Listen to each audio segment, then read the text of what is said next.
Hello and welcome to the show. Today's episode is going to be a noisy one because I am out and about.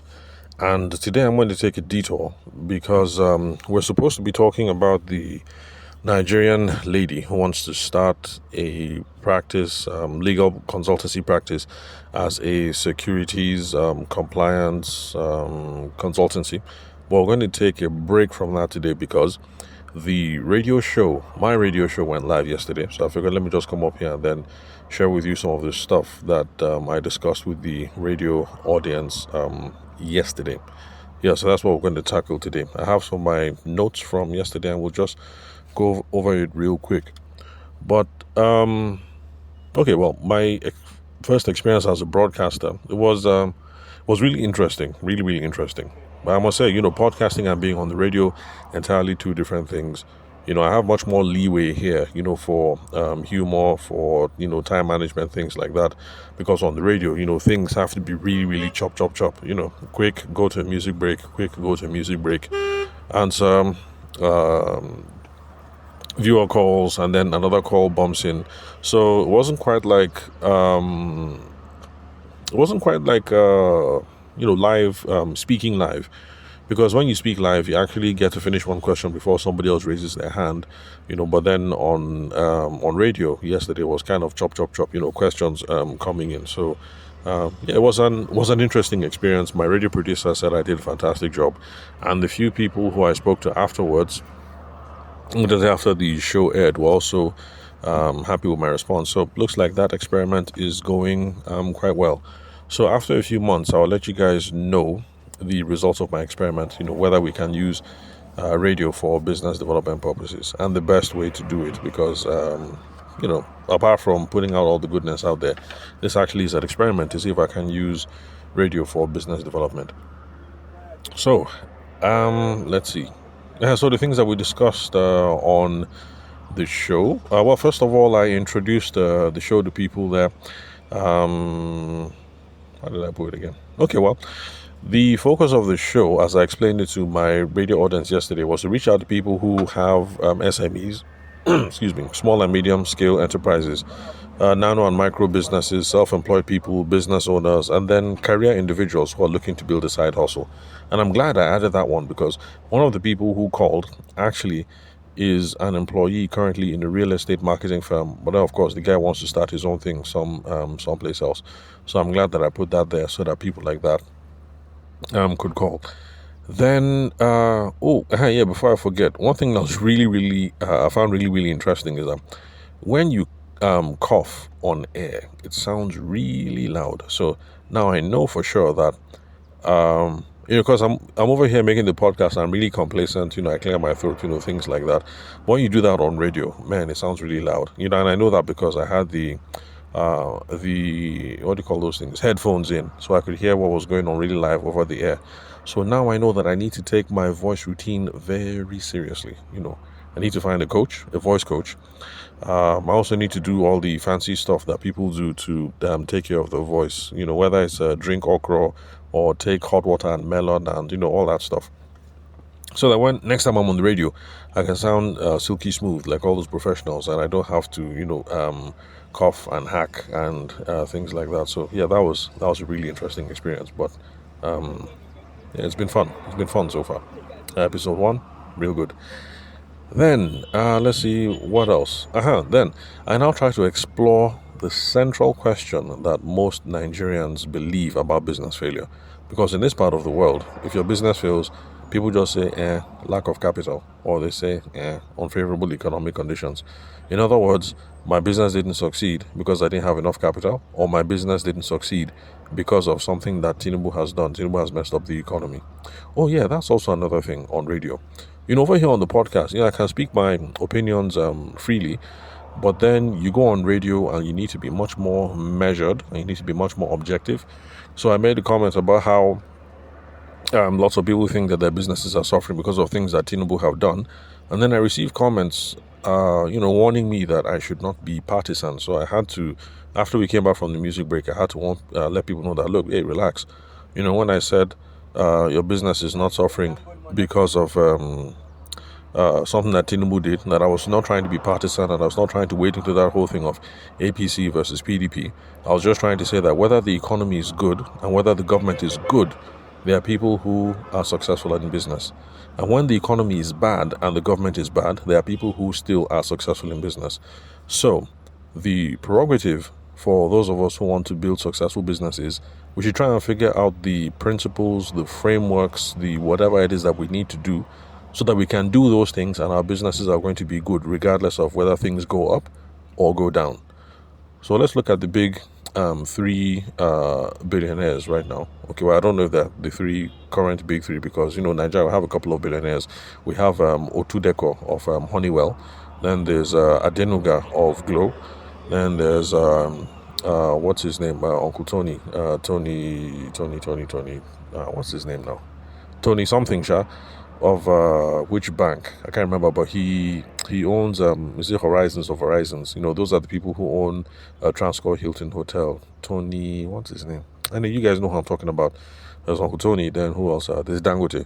So let's just say the big four. But of course, I'm sure Nigeria has much more billionaires apart from Otudeko of Honeywell, Adenuga of Glow, what's his name? Dangote of Dangote Industries, and then Tony Olumelu. Yes, and then Tony Olumelu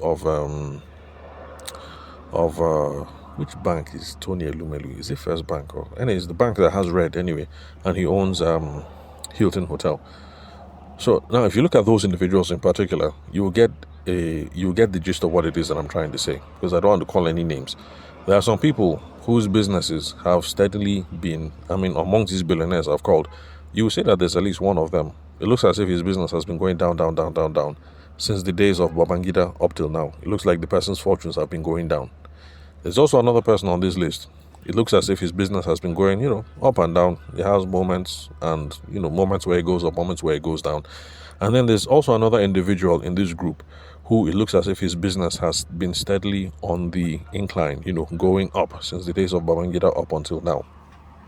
So I'm not going to call any names. I'll just leave you guys to make that judgment for yourself. So the point that I was trying to make over on the show is that if you look at these individuals, you see that, government come, government go, military in power, civilian in power, Hausa man in power, Yoruba man in power, Niger Delta man in power. So it didn't matter, whose government.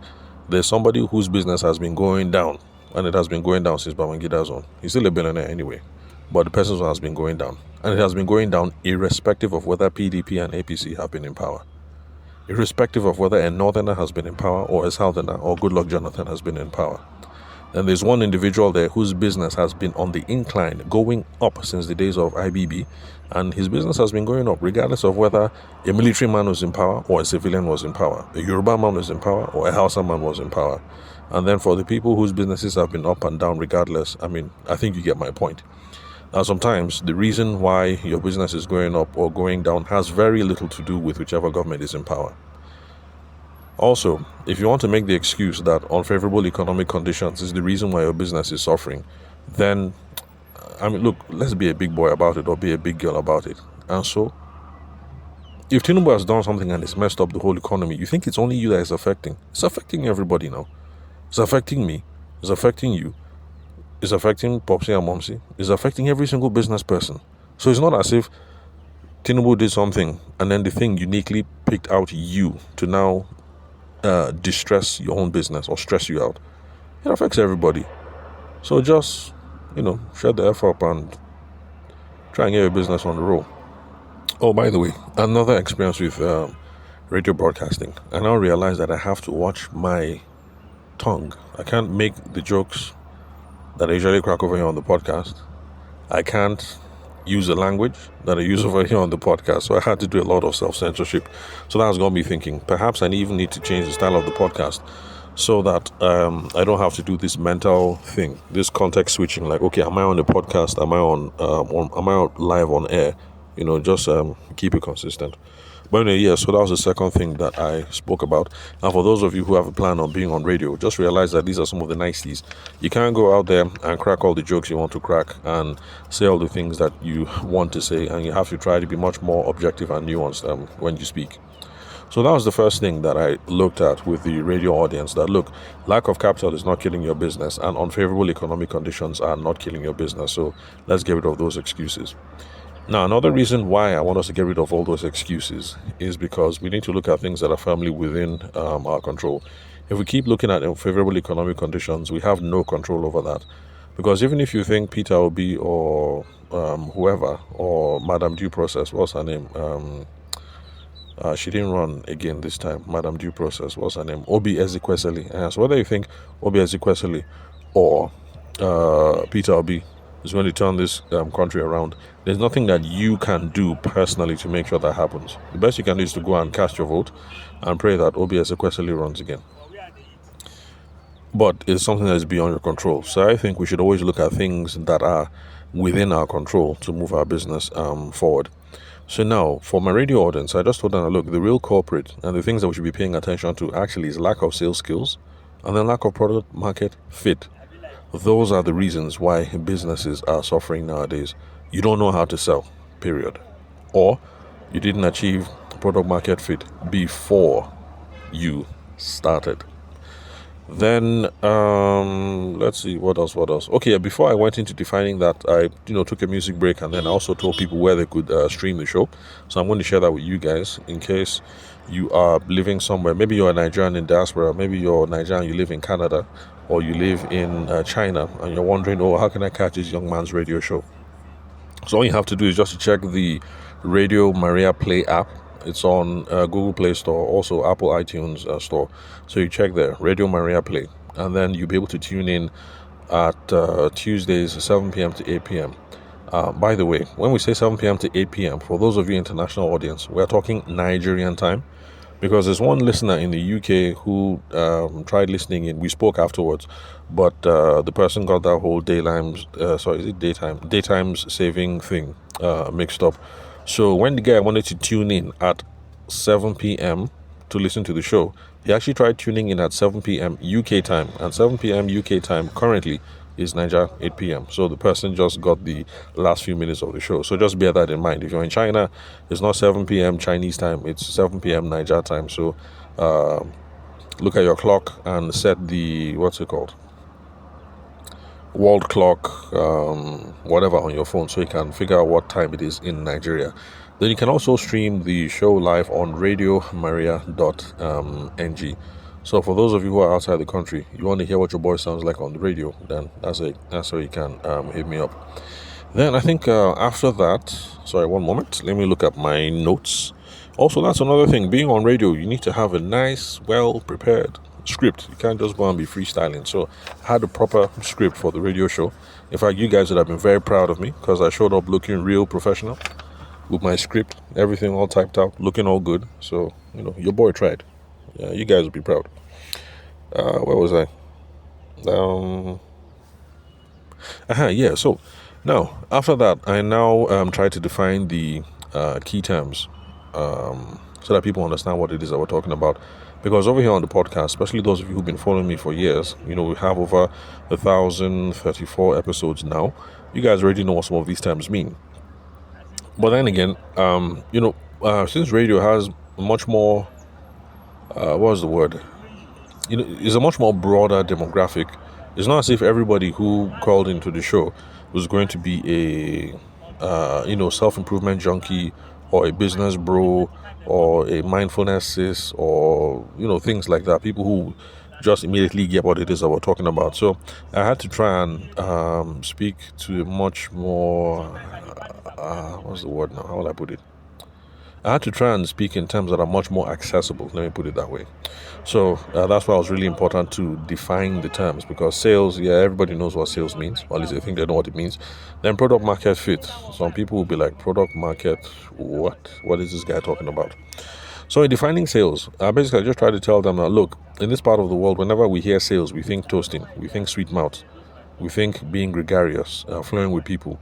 So if you flow with people, you have sweet mouth, you can say, you can talk freely, you're extroverted, then people say, okay, you should be in sales. So what I tried to impress upon the radio audience was to tell them, look, that is not what sales is. that sales, first and foremost, when you think about that, you think business conversation or business relationship. Now, I had to stress that because in this part of the world, when you hear sweet mouth or when you hear toasting, it actually is you, the toaster, who is doing most of the talking. And that is where people begin to fail. I repeat, in this part of the world, in Nigeria, when we hear sales and we think toasting, it is up to the toaster to do most of the talking. It is up to the sweet mouth to do most of the talking. And that is the reason why a lot of you are failing, because you're heading into business situations and you're trying to toast your way or trying to sweet talk your way into the sale. And it does not work like that. This thing has to be a business conversation. It has to be a two-sided, a two-way relationship. I talk my own, you talk your own. That's how it should flow. It's not about a sweet mouth dominating the conversation or about a toaster trying to toast their way into your wallet. That's not how it works. Then I also try to get the radio audience to realize that when we talk about sales, the talking that we're doing is not even about toasting somebody to buy straight up. It's about figuring out if somebody's even interested in the first place. Because one of the callers who called in, the real estate guy, was one of his frustrations that you find somebody, the person has a correct car, person has correct suit, the woman has a nice wig, she's looking all right. It'd be like, say, they're really, really paid up. But then when you start trying to toast them to buy a property or something, they say, let me get back to you. They say they're not interested. Of course they will say they're not interested. Like, relax, you're coming on too strong, you're coming on too hard.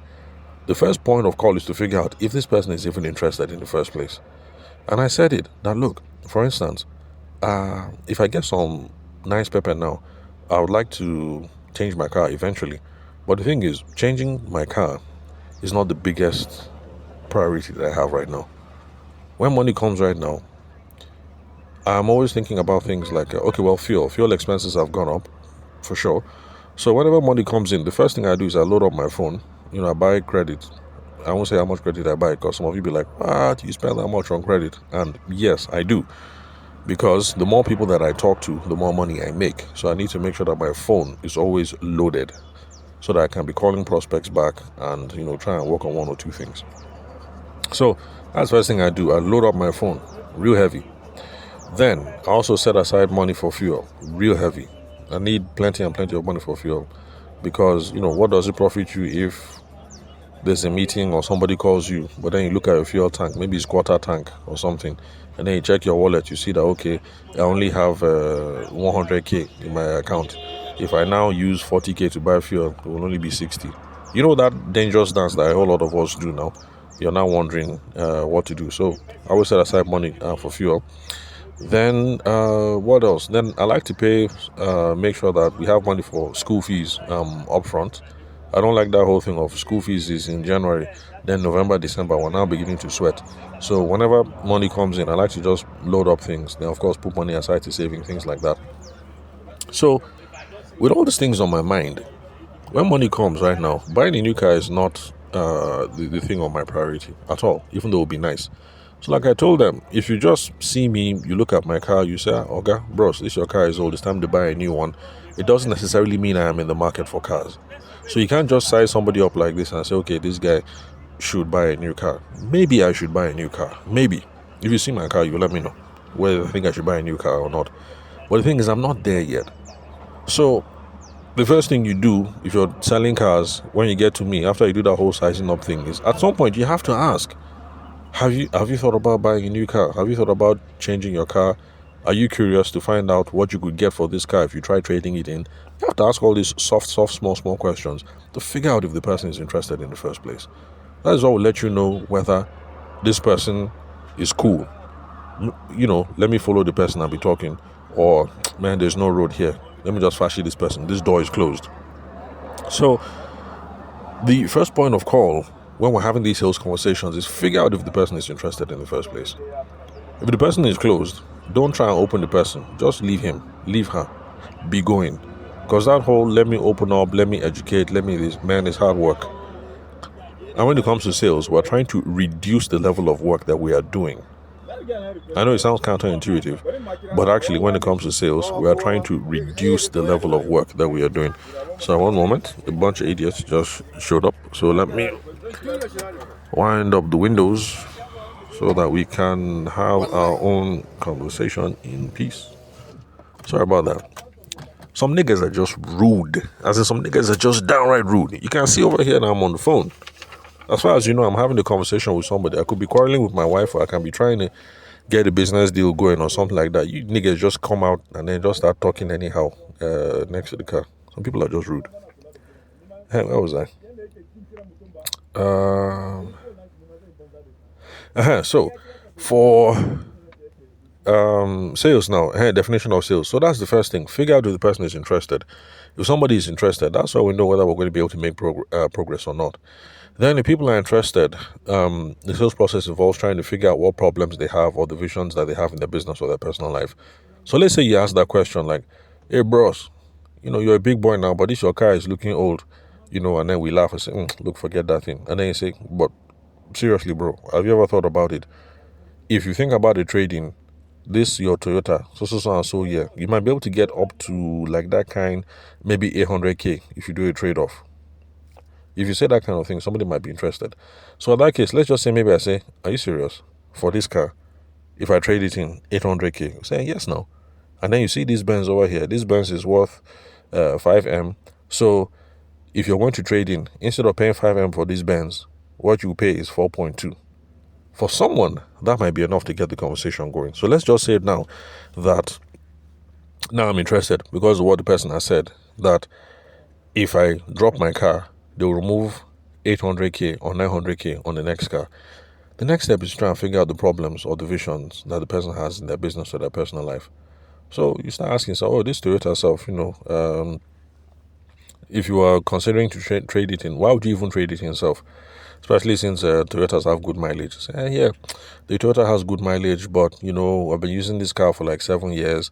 My wife is complaining. She says, we need something new in our life. How can we just be stagnant? That kind of thing. Blah blah blah. If you get the person talking and the person starts talking like this, now obviously the person is talking in terms of the vision that they have for their life. It will now give you a sense of what kind of car you can recommend to them, to fulfill that vision. So if his wife has been complaining, the attitude is, tell me more. What is your wife saying? Or what kind of car does your wife have in mind? Or what does your wife mean when she says progress? Is progress Mercedes-Benz or BMW? Or is Mercedes-Benz just means, or does progress mean we're currently driving 2009 version of Toyota, but progress means, we should be using 2023 version or 2025 version? You ask. This is how you know somebody is interested, and this is how you now be able to know that, okay, which kind of car am I recommending? Or it could be problem, for instance. The person will be like, yeah, I would like to trade in this car because this Mercedes-Benz is very sweet, but I won't lie, I'm spending like 120k in fuel every single week, and I can't keep living like this. How will a single guy like me, small boy like me, be spending 200k every single week just buying fuel? I beg, let me downgrade. Let me get something. Let me get Toyota. In that case, person is coming from the problem angle. But then you also ask questions like, 120k, 200k in fuel. How come now? What do you do? Abi, where are you driving it? Do you drive to Makudi every week? Blah, blah, blah. Questions. You figure out exactly what the problem is, what the person's requirements are, and it's from there that you're going to be able to make a recommendation. Now, okay, yes, you're stepping down, but based on the level of driving that you've been doing, if you go and get Toyota Corolla, you will kill this Corolla, because Corolla is okay, but Corolla is not as strong as this G-Wagon that you're driving. So what you should do is, as you're stepping down, don't step down to Corolla, step down to Toyota Hilux. Hilux is also fuel efficient. So you see, this is how the sales process works. You don't just show up and then start trying to sweet mouth somebody from the beginning, trying to toast somebody from the beginning. The sweet mouth and the toasting is good. If you have a sweet mouth, it's good. Continue learning the sweet mouth thing. If you're a good toaster, it's good. Continue to up your toasting game. But remember, it's a business conversation and it's a relationship, so it's two-way. I talk my own, you talk your own. But first off, softly, figure out who is interested. If the person is interested, tell me more. Get the person to share more about the problem, about the vision. Then, in your mind, you already know whether you have a product or service that can match the problem. After that, that is where your sweet mouth comes in or your toasting comes in. You now try and make a convincing proposal. Now, can you see that sweet mouth is important, but sweet mouth is not where you start with? Sweet mouth and toasting is towards the end. But most Nigerians, when they hear sales, they think sweet mouth and they think toasting. So we will sweet mouth it and we will toast, but the toasting is at the end. The toasting is not at the beginning. Then after that, we now try and get them to take action. And that's how I defined what sales was for them. And I'll keep on stressing that because you won't believe how many Nigerians still think, oh, that guy is a good talker. She's a good talker. She dresses well. He dresses well. They'll be good in sales. It's not just that. I mean, somebody even approached me in the past, a long time ago, and the person figured I was good in sales because I'm tall. And in my mind, I'm thinking, like, because I'm tall? I really.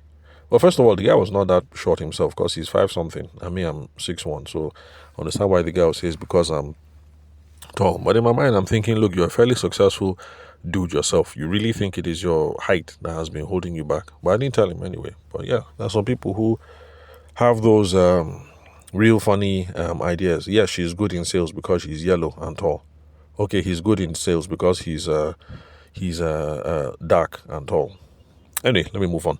So the next thing that I tried to explain to the radio audience was what product market fit is and how this is central to being good in business. I mean, for your business to survive. So let me have a look at my notes. What did I write? Yeah, so I told them that the central questions when it comes to product market fit is this. Number one, market demand. Some of you enter a business and you don't try to figure out if there's market demand.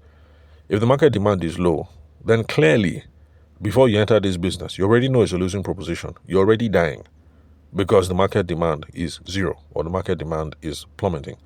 So it's not just enough that you have a product or a service and you think it's a good idea, but we need to now figure out this question. Is there demand for this thing? Then the next question to tackle when it comes to product market fit is whether this is a problem worth solving. Because some people have problems, but they don't think it's a big enough problem to do anything about it, to drop money to solve that problem. So if some people have a problem, but they're not going to drop money for it, then really, should you be in that line of business?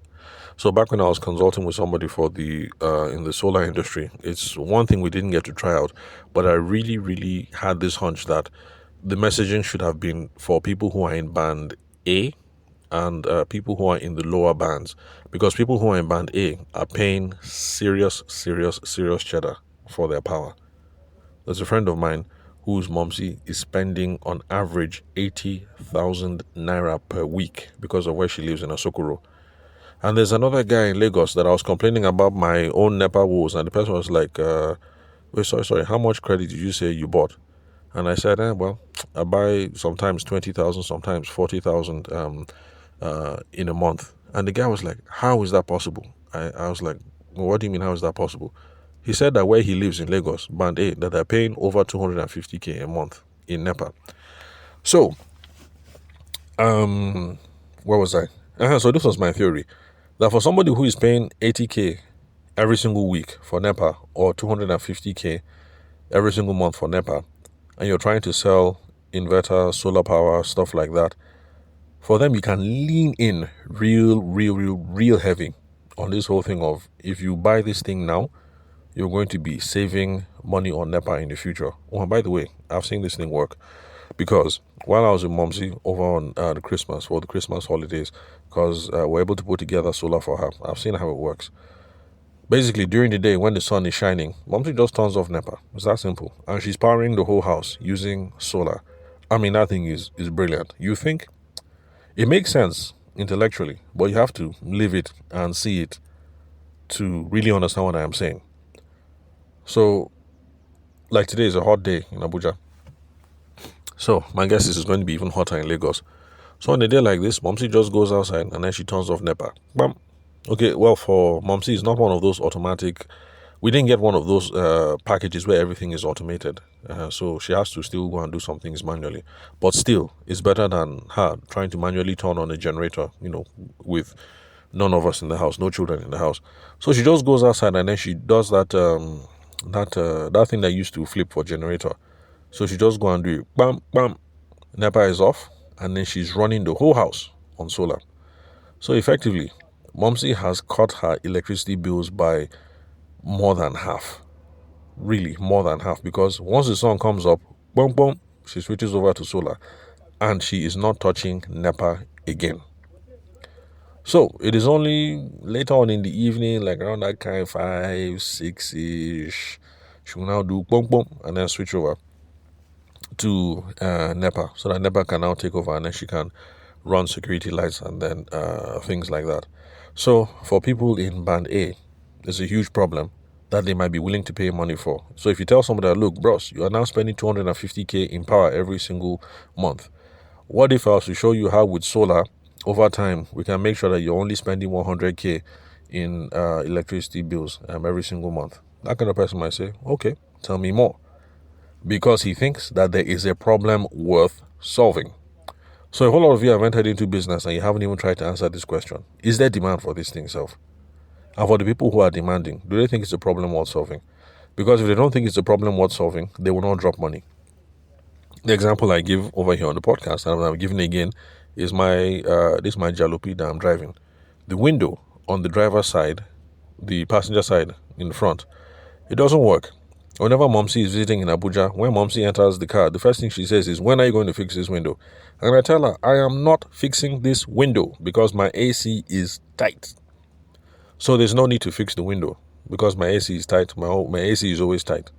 So long as AC is tight, I don't care if that window is not working. If my AC breaks down, okay, I might now go and fix that window so that the other person in the car won't die because breeze is not entering the car. Because for me, whether I'm right or wrong, as far as I'm concerned, it's not a problem worth solving. And every time I go to the mechanic says the same thing. Okay, when are we going to fix this window? And I say, look, pay attention to what I came here for. Leave that window. I'm not fixing that window. Because for me, it's not a problem worth solving. So, is there demand for this thing? And are people going to drop money for it? Do they think it's a problem that is worth solving? Then there's also the thing of addressable market when it comes to product market fit. Do you have enough people who are willing to buy or use this thing? Because if there are enough people, if there's demand and enough of them, and it's a problem worth solving and they're willing to drop money, then these are the ingredients for being successful in business.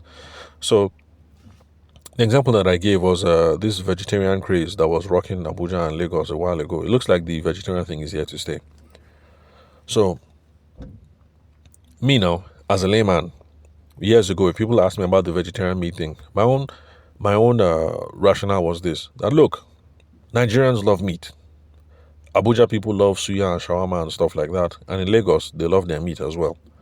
So in my own opinion, I would say, look, vegetarian business, don't try yourself. The thing will fail. That's what I used to say. But then there are some people who are very successful in this business because of soy and other vegetarian substitutes like tofu. You take soy, that's I think dawa, and you take tofu and all those things, and you make it to look like meat. And so some people sell those substitutes. And in my own opinion, I'm like, who the hell would buy this? First of all, this thing looks funny. I don't know what it tastes like. And then the thing is even more expensive than the natural meat itself. Who would buy this thing?